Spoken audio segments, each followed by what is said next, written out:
rétablir la justice dans notre pays et lutter contre tout ce qui nous révolte et tout ce qui nous révulse, je dois évoquer devant vous le plus grand racket de tous les temps, celui des marchés financiers et des banques.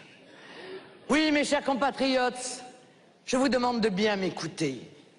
Ce que je dis, je suis la seule à le dire, la seule à en parler, la seule à oser proposer un changement radical pour nous libérer des marchés financiers et des banques rapaces. Oui, tout le monde le voit. La banque a pris le pouvoir. Les spéculateurs ont pris le pouvoir. Goldman Sachs suscite partout de véritables coups d'État. Goldman Sachs place ses hommes à la tête des pays de la zone euro. Goldman Sachs place son homme à la tête de la Banque Centrale Européenne. Et cela ne choque pas les belles âmes qui nous dirigent. Cela ne choque pas Nicolas Sarkozy ou Madame Merkel, parce que ce sont leurs amis. Grèce, Italie, Banque Centrale Européenne, les oligarques prennent le pouvoir partout dans le dos des peuples. Depuis 1973, la loi Pompidou-Giscard oblige notre État à emprunter auprès des marchés financiers et des banques à des taux de plus en plus prohibitifs. Les politiques de droite et de gauche ont méthodiquement ligoté le peuple français.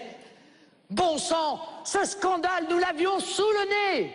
Mais le racket était tellement énorme que pendant longtemps, nous ne l'avons même pas vu.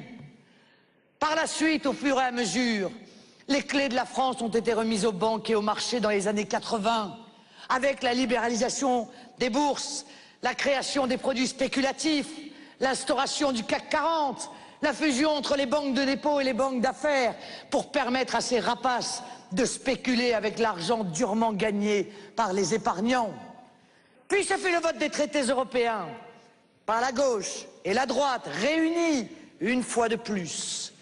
Ces traités ont enfermé la France dans l'ultralibéralisme. Ces traités ont effacé la démocratie au profit d'une oligarchie, mêlant aux fonctionnaires, lobbyistes, banquiers et grands patrons.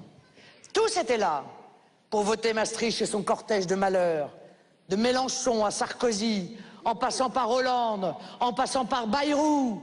Tous ont participé à des gouvernements dont la seule action était de transposer en France ce qui se décidait dans les couloirs à Bruxelles. L'enfant de cette idéologie dévastatrice a été l'euro, conçu, et vous le savez, comme un outil visant à forcer l'avènement d'une Europe fédérale et liberticide. Cette monnaie unique que les mêmes vénèrent, de Mélenchon à Sarkozy, en passant par Hollande, en passant par Bayrou. Cette monnaie dont les exportateurs allemands, 120 000 entreprises tout de même, viennent de dire, c'était hier, qu'il serait bon de s'en débarrasser.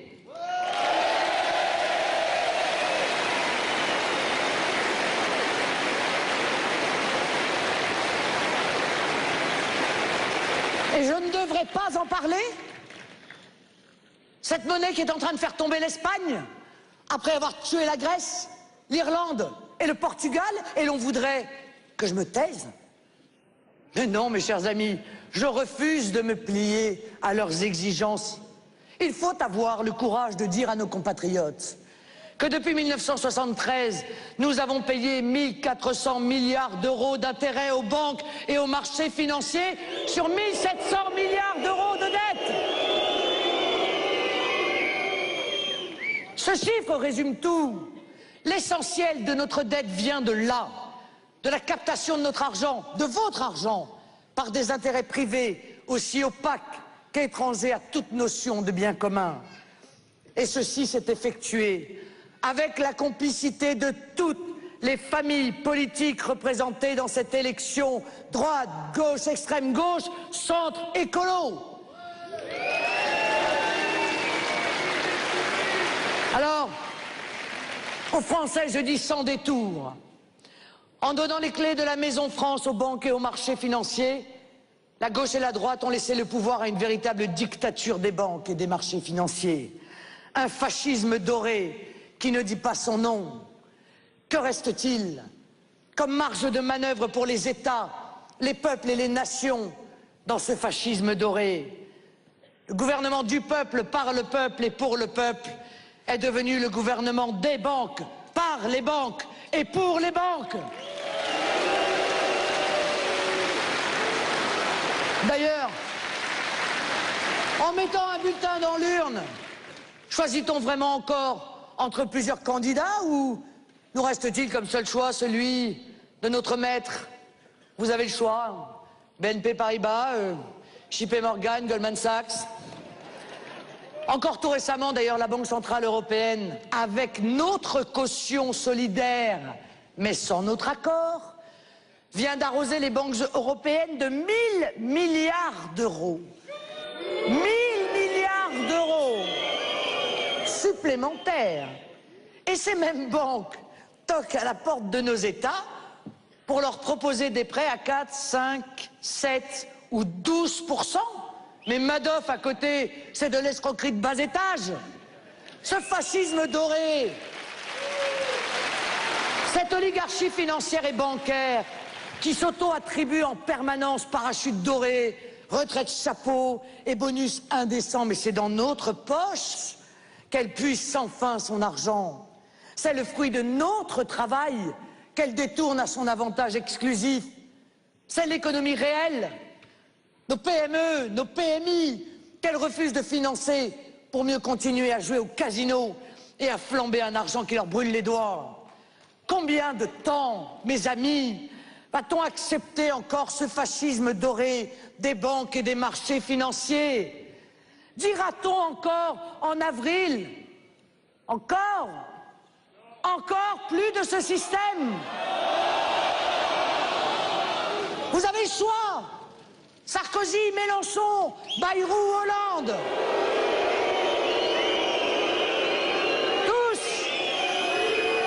Tous portent dans le dos la marque des banques qui les sponsorisent.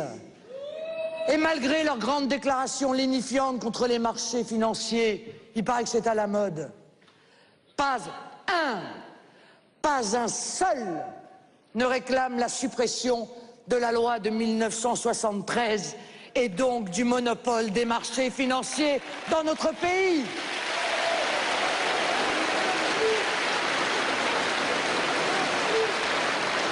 Alors, va-t-on enfin dire stop? Va-t-on enfin dire oui, la France, oui, la démocratie, oui, la République, oui, la nation, oui, le peuple, oui, la maîtrise de notre destin. La maîtrise de notre destin librement et souverainement. Alors vous le savez, il n'y a qu'une seule façon de dire stop à cette folle dérive et oui à la France, c'est de voter Marine Le Pen.